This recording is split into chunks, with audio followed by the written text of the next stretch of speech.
recommended untuk recommended. Ini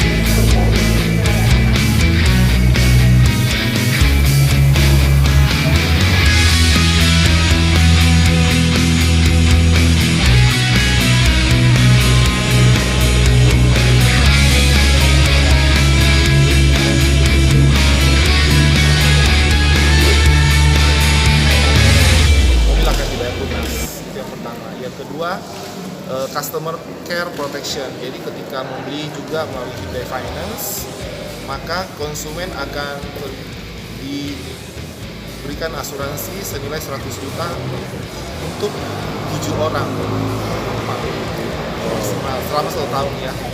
Nah, kemudian juga ada resale value-nya, di mana setelah 3 tahun kemudian jika ingin menjual mobil Stargazer, maka Hyundai akan membeli kembali dengan harga 70%. Kemudian juga ada asuransi kendaraan jika selama 1 tahun, jika kendaraan mengalami total loss selama senilai 70%, maka akan digantikan baru. 75% nih? Ya.